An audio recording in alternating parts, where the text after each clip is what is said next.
I get a prompt. So let's talk about this a bit. Some of you may be familiar with this from using DOS a long, long, long time ago. Some of you may be familiar with this because you are a Linux user and you understand the concept of a command line interface.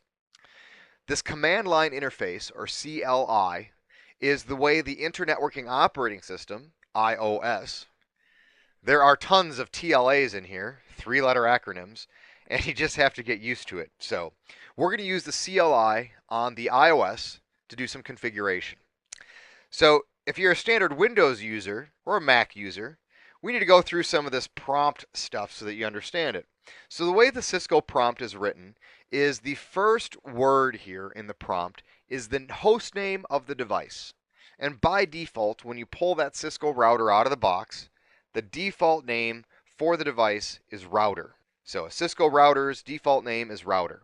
Second, we have this other symbol here. Let's see if I can select it. The second symbol, it's the greater than symbol. And what that indicates is it indicates the mode of the router you are in. And we essentially have three modes. We have user mode, we have privileged mode, and then we have configuration mode. Inside of configuration mode, we have both global configuration mode and then the sub-configuration mode to configure specific pieces of the configuration. So three basic modes: user mode, privilege mode, and config mode. Right now, when it has a greater than sign, we are at user mode. What user mode is for is it's kind of a looking glass into the router. It allows a user to log on to the router, just like we're doing now, and issue very basic commands to the router. You won't be able to do any configuration. You won't be able to do any changes.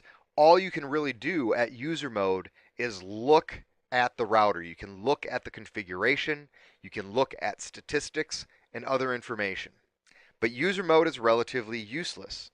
As an administrator, we always want to be in the next mode up, which is privileged mode. Privileged mode, my goodness, I'm already typing shortcuts. So let's do this again. We're in user mode here first. To get to privileged mode, I type enable. And what enable does is it changes now my prompt. So it tells the user mode, it says, hey, I want to go into the next level of access, which is privileged mode. Now you can see my prompt has changed to the pound sign. When my prompt is at the pound sign, now I know I'm at privileged mode. Now I'm really belaboring this point of paying attention to the prompts right now because you have to know what prompt you're at in order to know what command you can issue. So not all commands are available from all prompts. So we're later going to learn how to do some trickery to find out exactly what commands are available at all the prompts. But for the moment, I want to give you the most simplistic starting point to get going with this router configuration as possible. So we're now at privileged mode. Once we're at privileged mode, here's where we can do a lot more things with the router. We can actually turn processes on and off. We can flush configurations. We can erase things. We can reload things. We can upgrade the Internetworking Operating System software, among other things, including moving into configuration mode. To get to configuration mode, I type the command config space terminal. And when I type config space terminal, you'll notice once again that my prompt has changed. So this time my prompt changed now to config in parentheses with a pound sign.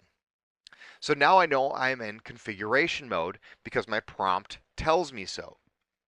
Now what is configuration mode? Configuration mode is a mechanism to edit a file named running-config. Now, I look at config mode kind of like I look at a word processor almost, except it's a much more restrictive word processor, and it's not really meant for writing documents, it's meant for writing configuration. So imagine having a specialized word processor, and its only job was to write the configuration file for a Cisco iOS router. And that's exactly what config mode is it allows us to type commands in. The commands, it will verify to make sure we're typing the proper command with the proper syntax. Once it does that, it will add that particular command to a configuration file called running-config. That running-config file, if you remember from the router basics video, is stored in random access memory, RAM.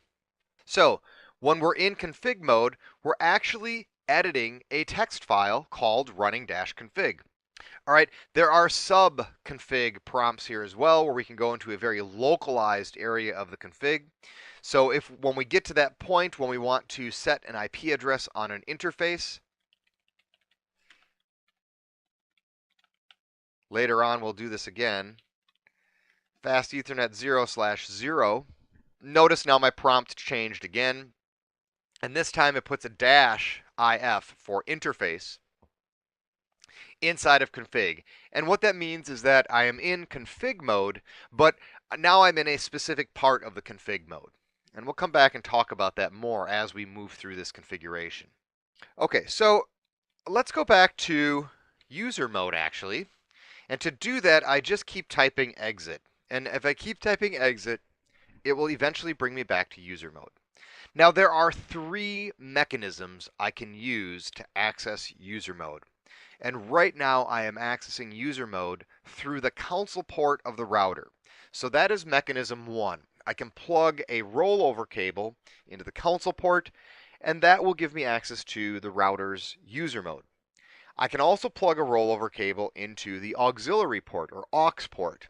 And when I plug it into the aux port, that will also give me access into user mode. The third mechanism is through a virtual connection. That's what I talked about when I first opened up PuTTY. That's Telnet and SSH. Those are virtual connections, and we make those not through a physical port on the device, but through a virtual port, so to speak. We actually build a TCP connection between our PC and the router so that we can transfer our configuration information and other router support and management information back and forth between our PuTTY client and the router. So those virtual lines are called VTY. So we can access user mode either through the console port, the aux port, or VTY ports. And there are multiple VTY ports.